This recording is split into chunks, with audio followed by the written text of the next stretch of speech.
Усім прывітанне, з вами Зміцер Лукашук, і мы працягваем абмяркоўваць падзеі ў Беларусі і за яе межамі ў нашым супольным праекце Еўрарадыё і Е-прамовы. Гэтым разам з намі на сувязі з Масквы, тым не менш беларускі палітолог і эканаміст Дмітрый Балкунец. Добрый дзень, Дмітрый. Да, дзень добрый, Дмітрый, прывітанне. Прыемна чуць з Масквы беларускую мову. Хутка, я так думаю, што і на ўсёй Маскве загавораць па-беларуску, але абмяркуем пакуль што, як да гэтага будзем даходзіць беларуска-расійскія адносіны. Дмітрый, давай пачнем з вось рашэння пераносе чэмпіяната свету па хакеі з Мінска. Ты вельмі актыўна каментаваў гэта ўсё як расійскіх СМІ, так і у сябе ў тэлеграм-канале.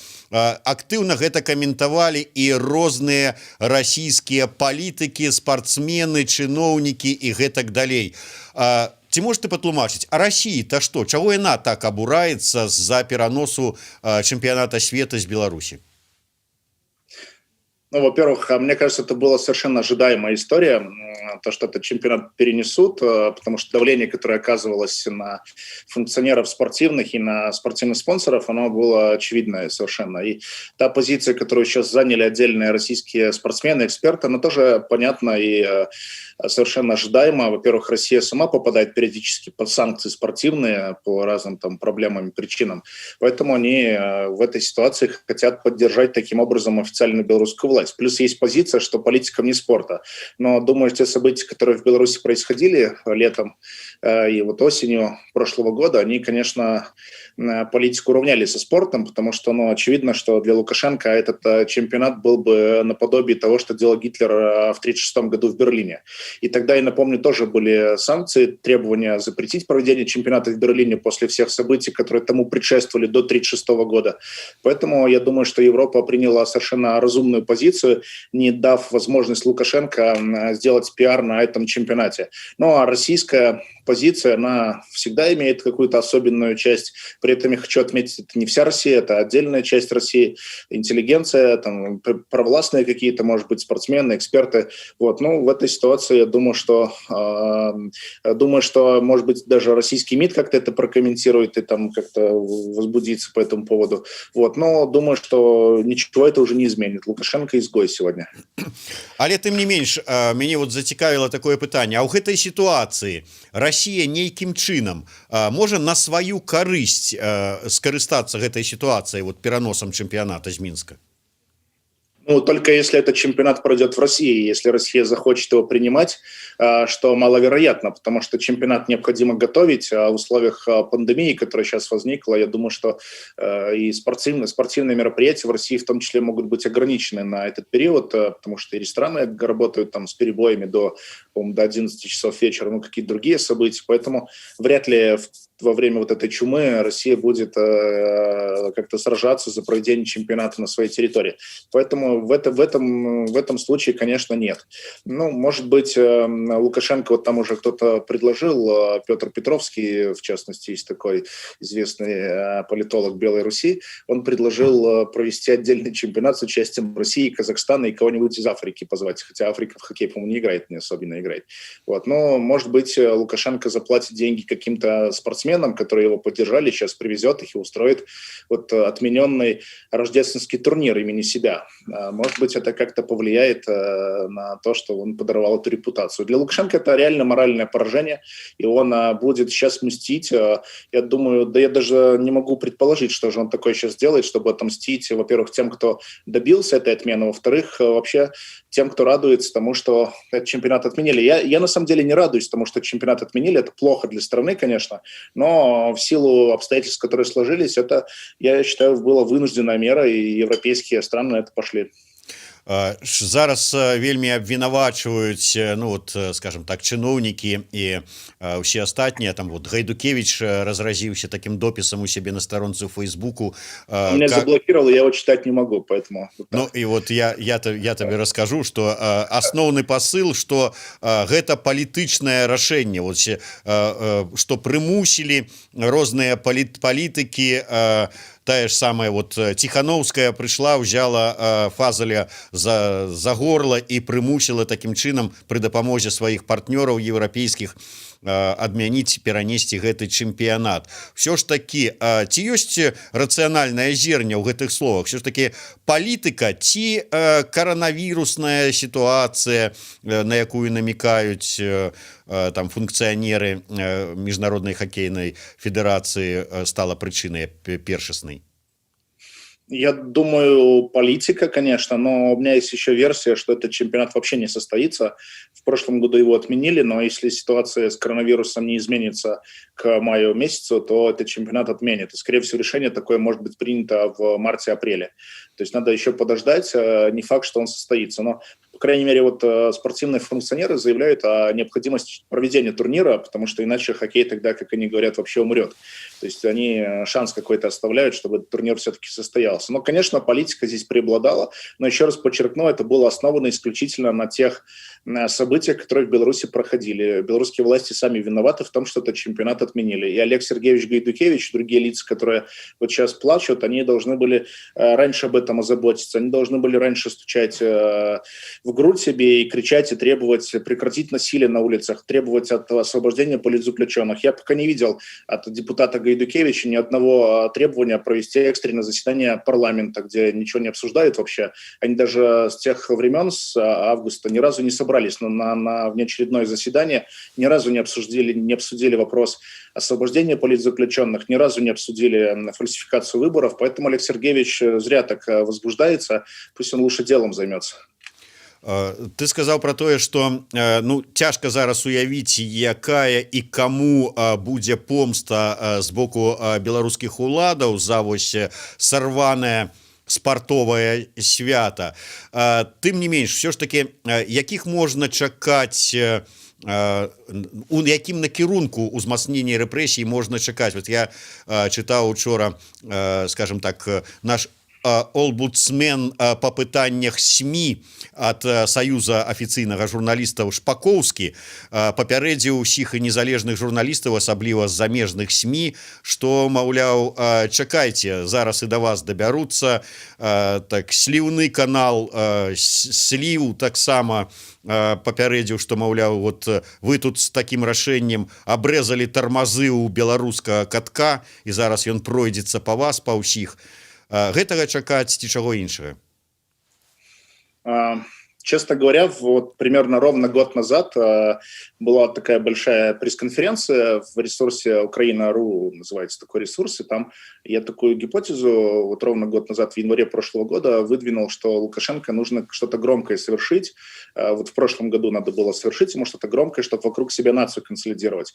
Благо, что не случилось это до выборов, коронавирус перебил его все планы, потому что я предполагал, что он что-то вот совершит какое-то такое грандиозное, чтобы как-то вокруг себя объединить нацию. Но коронавирус все карты его перебил. Я хочу вот еще заметить, вот те материалы, которые недавно обнародовал Игорь Макар, и вот те материалы, которые Байпол обнародовал на прошлой неделе, они говорят то, что белорусские власти ни перед чем не остановятся. Когда на высоком уровне обсуждали убийство журналиста Павла Шеремета, это, очевидно, было поручение высшего руководства Беларуси, то очевидно, что белорусские власти не готовы будут, тормозов у них никаких сейчас нету, он загнан в угол, и, естественно, он в этой ситуации будет делать все, на что его хватит эрудиции или вот там какого-нибудь креативного мастерства, поэтому я бы, честно говоря, даже не питал никаких иллюзий, что Лукашенко просто так это не оставит. Он будет, конечно, находить возможности для того, чтобы добраться до каждого,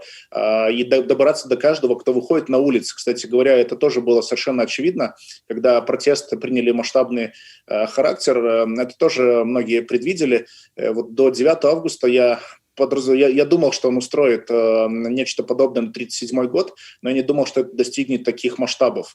И сейчас я вижу, и я уже получаю очень много откликов от просто обычных граждан из разных городов Беларуси, которые мне пишут сообщения и рассказывают, как к ним приходят, вот даже в последние там недели, месяцы, приходят домой, арестовывают кого-то, там, записывают какие-то личные данные. То есть он хочет поставить на учет всех, кто против него выступил. Ну, это месть его по отношению к тем, кто его не поддержал. Поэтому и по хоккейному чемпионату он тоже будет мстить максимально возможно. Поэтому надо, конечно, быть начеку.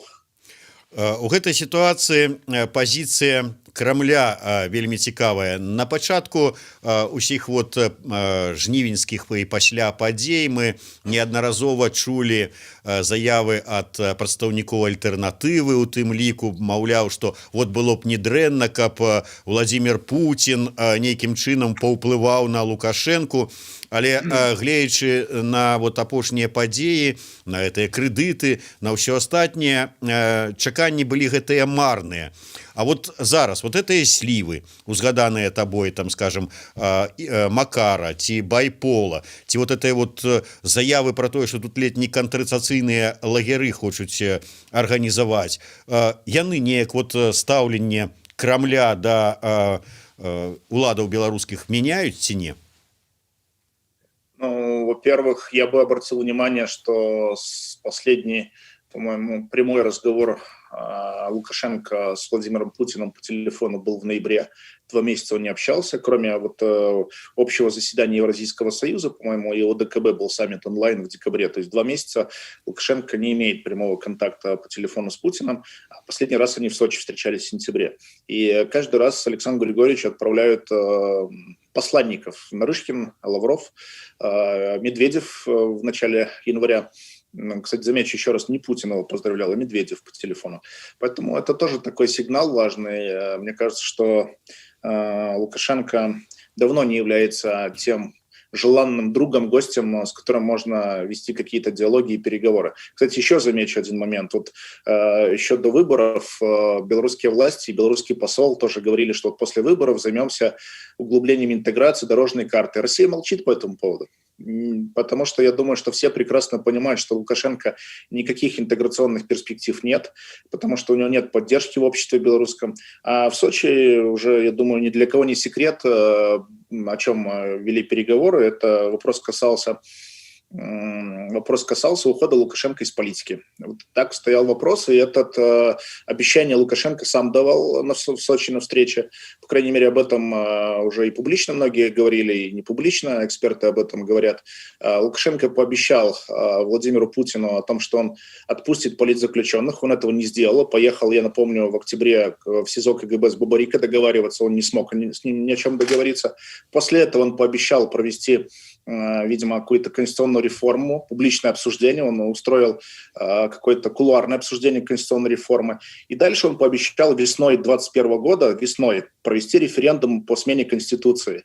Но, как мы видим, он уже переигрывает, он опять хитрит, он опять пытается все это затянуть, придумал Всебелорусское народное собрание. Я думаю, что поставили Лукашенко какие-то сроки для решения этого всего вопроса.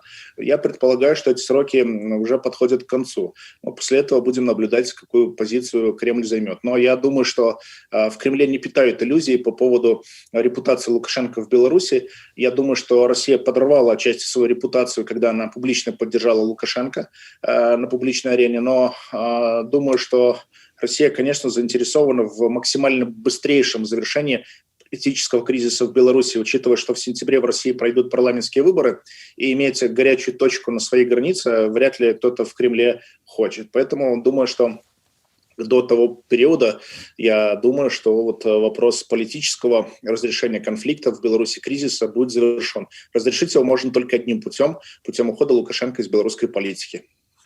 Як працяг задае пытанне Сергей Лавриненко. Не кажется ли Дмитрию, что при фактическом условии сочинской сделки со стороны РБ и отсутствии реакции РФ Путин показывает слабость, дает основание говорить, что он больше не способен влиять на СНГ? А я думаю, что в этой ситуации отчасти позиция и Европы, которая, кстати, санкции пообещала и не ввела те, которые нужны, и Россия, ту позицию, которую она сейчас заняла, она, наверное, отчасти правильная. Белорусы сами должны разобраться со своим руководством. На улице, на выборах, где угодно. Но это было бы, мне кажется, очень разумно и правильно. Потому что ожидать, что кто-то, какой-то добрый дядя придет с Востока или с Запада и решит белорусский вопрос, и снимет Лукашенко, что-то с ним сделает, мне кажется, что это как-то очень не совсем корректно. Белорусы должны сами продемонстрировать свою сплоченность, свой разум, найти рычаги и силы для того, чтобы добиться решения того вопроса, который всех беспокоит. Вот я думаю именно так. Поэтому, ну, представьте, если бы Кремль напрямую вмешивался там как-нибудь в процессы в Беларуси, как-нибудь там, не знаю, там что-нибудь с Лукашенко сделали, но это был бы грандиознейший скандал международный. То же самое и со стороны Запада. Поэтому в этой ситуации, наверное, пусть белорусы сами решают, и это правильно. Тым не менш, вось зусім недавно вы сказали про тое, што вот пачакаем, ці выканае Лукашенко дадзеныя ў Сочы абяцанні да пэўнага перыяда, і ўсё ж таки не выканае. І што? Тым больш, што Лукашенко, я так разумею, перакананы, што калі ён ну, возьме, хай сілавым, хай не сілавым, але вот, ну, сілавым спосабам ну, сітуацыю нібыта пад кантроль, то ён можа і не выконваць гэтыя абяцанні. Кремль гэта задаволіць? А я думаю, Александр Лукашенко именно на это рассчитывает. Он видит, что по его наблюдениям из окна вот этого автомобиля, на котором он ездит, или по каким-то другим наблюдениям, он видит, что нет больших маршей, которые были еще осенью. Но это связано, очевидно, и с погодными условиями. Все-таки на улице холодно. И он думает, что все, сдулись протесты. Там, как он говорит, протестуны разбежались по домам. Но думаю, что весной протесты вновь вспыхнут. Это будет связано и с экономическими последствиями политического кризиса и с другими причинами, и усталостью общества от него, потому что он ничего не делает. И, конечно, в этой ситуации, думаю, что второй раз Россия спасать Лукашенко не будет. В августе Россия Лукашенко спасла, подорвав свою репутацию в Беларуси, потому что многие граждане Беларуси ожидали от России все-таки поддержки моральной хотя бы на каком-то уровне, но получили, получается, предательство со стороны России, как я это вижу в каких наблюдениях. Но при этом хочу подчеркнуть, что российская интеллигенция и ряд известных, в том числе российских политиков, они все-таки выступили категорически против того, чтобы Лукашенко оставался у власти. И поэтому в этой ситуации я думаю, что, конечно, в Кремле имеют прекрасно знают о том, как шатко сегодня положение Лукашенко, что ситуация может в любой момент обостриться вновь. И, конечно, не хотели бы радикализации тех процессов, которые проходят сегодня, и тем более решения вопроса смены власти через улицу. Поэтому я думаю, что обсуждался вопрос в Сочи с Лукашенко, вопрос цивилизованного разрешения конфликта, кризиса путем изменения Конституции, которая для Беларуси, я считаю, сверх такая вот сверхполномочия президента, они, конечно, губительны для страны. Это показали годы, 26 лет показали, что эта ситуация зашла в тупик. Поэтому, конечно, нужно делегировать полномочия на уровень и местных советов, и на уровень там, партии. Если партии нет, может быть, какие-то иные механизмы придумывать для того, чтобы был какой-то баланс силы, для того, чтобы работали институты власти в стране, а не работал один человек, который утром проснулся, у него настроение плохое, он такое решение принял и так далее. Поэтому должны работать институты власти. И Россия, конечно, заинтересована в том, чтобы развивать отношения с Белоруссией, и неважно, кто там является руководителем, Лукашенко, Иванов, Петров или кто-либо иной. Поэтому думаю, что на это делает ставку Россия, и я предполагаю, что на это же могут делать ставку европейские страны, которые также заинтересованы в том, чтобы с Белоруссией были прекрасные, хорошие отношения. Лукашенко завел отношения и с Западом в тупик, и с Россией завел отношения в тупик, потому что его истерика, которую он особенно в последний год проводил по отношению к России, обвинения постоянно, что его свергнуть кто-то хотел, Вагнер какой-то этот скандал он придумал с Вакульчиком вместе. Это все закончилось для него, мы видим, трагически. Лукашенко уходит в белорусскую историю как диктатор. Он уходит с поражением. Честно говоря, он думает, что не так ожидал, что будет его эпоха заканчиваться, но он заканчивается для него трагически, потому что все-таки все эти обвинения будут на нем висеть. И это так, конечно, врагу не пожелаешь, как он покидает свой пост. Вопрос времени всего лишь, когда он уйдет. Вось буквально за там невялічкі час да нашай размовы Рыгор Астапеня, вядомы сацыёлаг беларускі, таксама выклаў у сябе на старонцы ў тэлеграме такую аналітычную запіску, назовём гэта так, под назвай «Ці зменіцца палітыка России у адносінах да пратэстаў Лукашэнкі і Беларусі ў гэтым годзе». і піша, што ёсць две ключавыя пераменныя, якія вызначаюць адносіны Расіі да беларускага пратэсту. Сіла гэтага пратэсту і здольнасць лідараў пратэста дамаўляцца з Расіяй.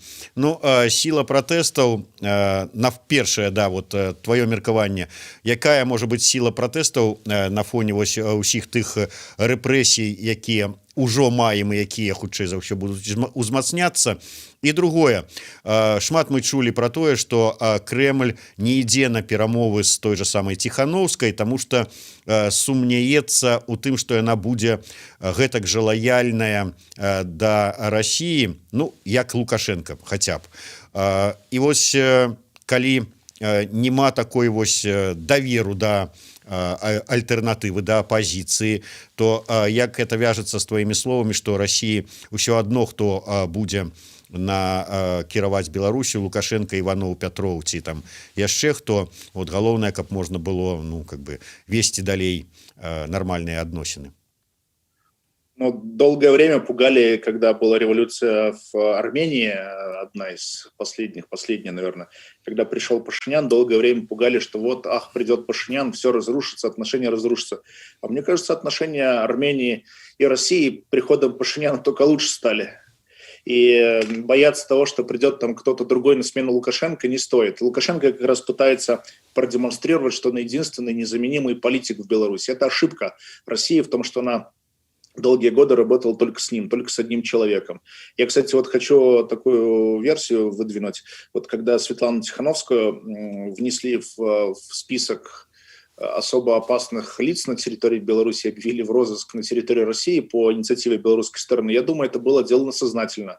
После того, как она заявила, что хочет с Путиным встретиться, видимо, кто-то в Минске сильно перепугался, что вдруг кто-нибудь с ней встретится. И то же самое касается и Павла Латушко, которого вчера объявили в розыск. Я думаю, что его тоже боятся видеть на российской территории. Вдруг он решит съездить там кому-нибудь в гости по своим старым друзьям, пройтись. Он же работал все-таки чиновником в Беларуси и наверняка имеет достаточно много людей, знакомых в российской номенклатуре. Поэтому белорусские власти опасаются любых контактов оппозиции с Москвой. Поэтому в этой ситуации, конечно, сила, с кем Россия сядет за стол переговоров, это сила, которая контролирует в том числе улицу, которая контролирует какие-то иные процессы. Но что касается людей, которые находятся вот сейчас в вынужденной миграции в Варшаве и Вильнюсе, Москва, я думаю, с ними не вступает в переговоры, потому что не видит в них реальной силы, которая может сегодня взять власть в стране. Поэтому именно на этом, я думаю, основано вот такое вот, можно сказать, ожидание.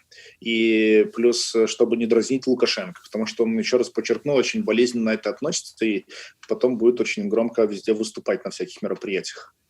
Но еще раз хочу подчеркнуть, если любой из политиков Беларуси возьмет власть в стране, Россия тут же с ним начнет контакт, как это было в Армении, как это было в Киргизии. Буквально в первые часы будут идти поздравления из России, и сразу весь мир будет звонить президенту или тому человеку, который возьмет власть в стране. А наколькі ўсё ж таки ёсць апраўданыя падазрэнні, што Расія менавіта руками, можа быць, якога-нибудь беларускага палітыка хоча ўзяць уладу у Беларусі? России нет смысла брать власть в Беларуси. Беларусь так довольно сильно зависит от России по экономическим всем рычагам, плюс член военного союза с Российской Федерацией. И в этой ситуации, я думаю, что в современном мире нет необходимости брать соседние территории, как это было раньше принято, потому что есть другие механизмы, как можно сказать, находиться в тесном взаимодействии, потому что когда говорят, вот Лукашенко особенно пугает, что Россия хочет оккупировать Беларусь, аннексировать, он это вот последние годы кричал. Я много эту тему анализировал с разных сторон, с разными людьми говорил, беседовал, и там, в том числе с теми, кто как-то там решение может как-то влиять на них или принимать, но знает, по крайней мере, всю эту подноготную. И категорически все мне эту историю опровергали, что для России сейчас и вообще невыгодно совершенно никого присоединять. Самое главное, что нет поддержки на это решение в белорусском обществе. А вот развивать экономические отношения, которые были бы выгодны и России, и Беларуси, конечно, Россия в этом заинтересована, но по ряду аспектов мы видим, что те или иные соглашения не выполняются. Вот последний пример по экспорту, например, товаров в двух стран, когда мы говорим о свободе свободе рынка, так Беларусь свой рынок закрыла не только от России, но и других стран Евразийского союза. Если бы подобное было на территории Евросоюза, любая страна подвергла бы санкциям. Там, если бы Польша закрыла, например, свой рынок от немецких товаров, ее бы в Брюсселе раздавили. А Лукашенко себе может такое позволить. Он закрывает рынок и кричит: дайте мне возможность поставлять свою продукцию на другие рынки. От этого страдают белорусские покупатели, потому что они приходят в магазин, а у них нету той линейки товаров, которые они бы хотели покупать по более конкурентным ценам, потому что есть определенная монополия. То же самое касается, например, рынка лекарств в Беларуси. Я очень много знаю случаев, когда из России белорусы везут лекарства или из Европы, потому что определенные лекарства в Беларуси просто не достать в аптеках. Есть решение правительства белорусского о запрете или там по импортозамещению. И, конечно, это сказывается на тех товарах, которые продаются в белорусской розничной сети. Это, конечно, все должно работать, если мы говорим о равных правах на перемещение товаров, должно работать, как прописано в законе, а это не работает. Да палітычнай, але эканамічнага складніка тут можа быць да цябе пытанне як да эканаміста. Зацверджанне учора Ермаковай старшынёй праўлення Белгазпромбанка. Фінансавы аналітык Вадзім Іосуп даволі рэзка пракаментаваў гэтае прызначэнне. І ён сказаў так, што гэта вельмі дрэнная навіна, найперш таму, што відавочна Крэмль зрабіў стаўку на Лукашенка да такой ступені вялікую стаўку, што прымусіў прагнуцца і легчы пад яго Газпрам. Ці вот падзяляеш, не падзяляеш ты вось такія перасцярогі, апасенні Іосуба? Я думаю, что это показывает, что собственники этого банка, российские собственники, они, видимо, не планируют... Газпром, скажем да, Газпром, да. Я думаю, что они как раз не планируют вкладывать какие-то серьезные деньги в этот банк и развивать его дальше. Поэтому они выбрали ту позицию, которую им навязали из Минска. Ну, Ермакова, так Ермакова. Это значит, что никаких серьезных инвестиций в банковский сектор из России не будет. Я, кстати, еще напомню, в мае месяце постановление белорусского правительства, которое фактически навязало белорусским предприятиям, особенно предприятиям с государственным управлением или с государственной долей в капитале, они должны были перейти из банков с российским капиталом, перейти в белорусские банки. Это еще было практически параллельно шло с делом вот Газпромбанка. После этого были вот эти обыски, знаменитые хищения собственности клиентов банка. Ну и после этого я знаю, что российские банки прекратили подпитку белорусского банковского сектора финансами, потому что они периодически из дочерних своих структур какие-то ресурсы подливали. Вот сейчас этого, не знаю, вернулись ли эти, надо посмотреть статистику, я не проверял, возобновили ли эти потоки, но, по крайней мере, еще летом все потоки были заморожены. А то, что Ермакову поставили, ну, еще раз подчеркну, моя позиция, что Газпром, значит, не планирует серьезно развивать этот банк, потому что вряд ли Ермакова является тем человеком, с которым кто-то будет взаимодействовать в России. Яшчэ один момант, гэта эканамічная падтрымка з боку России. Ці можа афіцыйны Мінск разлічваць на яе і надалей? Кстати, вот многие говорят, что Россия поддержала Лукашенко и дала кредит. Ну, честно, я скептически относился, что такая поддержка будет оказана, но она была предоставлена. Я думаю, что там ставка была...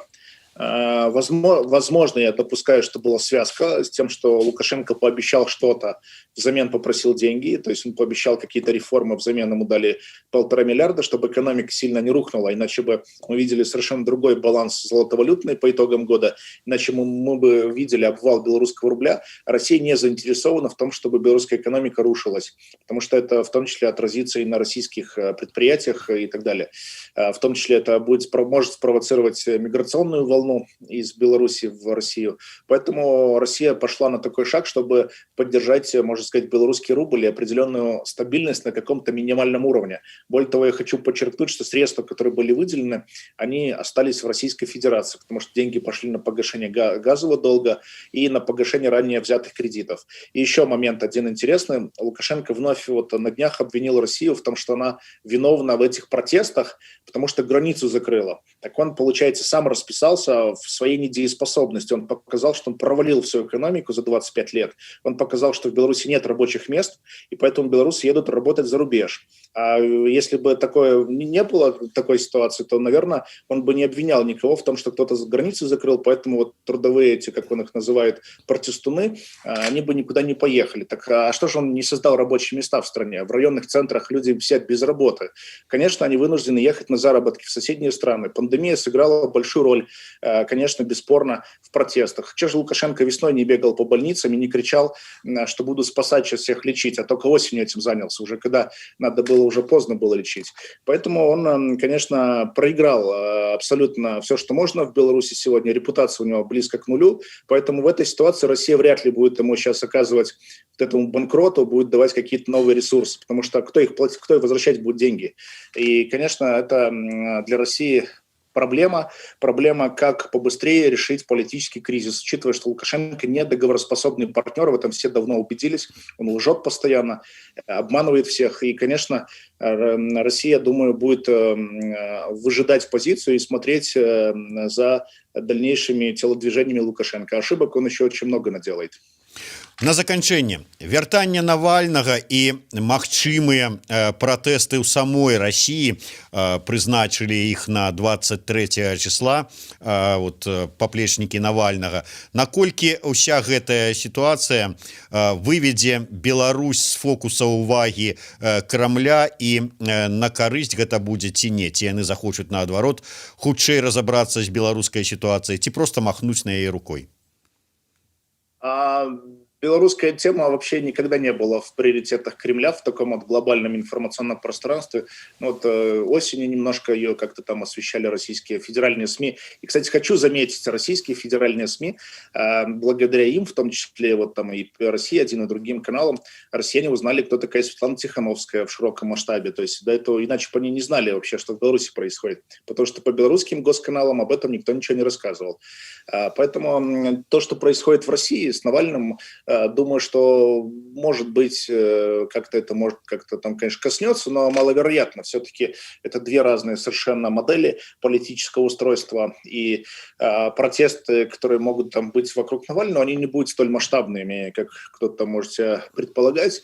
Думаю, что пошумят и разойдутся. Но не исключаю такой вариант, что есть версия, что Юлия Навальная пойдет как политический лидер на думские выборы, может быть, на президентские. Такой вариант я допускаю. Женское лидерство может быть не только найти востребованность в Беларуси, но и в России. Я думаю, что это может быть, но это уже более поздний этап. Но еще раз хочу подчеркнуть, для России, мне кажется, очень важно побыстрее закончить белорусский политический кризис. А что касается судьбы Лукашенко, то я думаю, если он так захочет, то он наверняка сможет уехать на постоянное место жительства в Российскую Федерацию, потому что в случае прихода любого из преемников или там кто-либо придет на смену Лукашенко, первое, что он будет делать, арестовывать Лукашенко, потому что этот человек совершил много в Беларуси преступлений. Я думаю, что эти расследования будут одной из первых задач нового руководства. Поэтому Лукашенко может попросить ПМЖ в России, его никто не тронет и не выдаст. Поэтому до своей старости он будет, наверное, жить в эмиграции. Дзякуй вялікі. Я нагадаю, што з намі на сувязі з Масквы быў беларускі палітолог, эканаміст Дмітрый Балкунец. Зміцер Лукашук працаваў для вас. Гэта быў сумесны праект Еўрарадыё і Е-прамовы. Слухайце і глядзіце нас. Дзякуй, Зміцер. Дзякуй.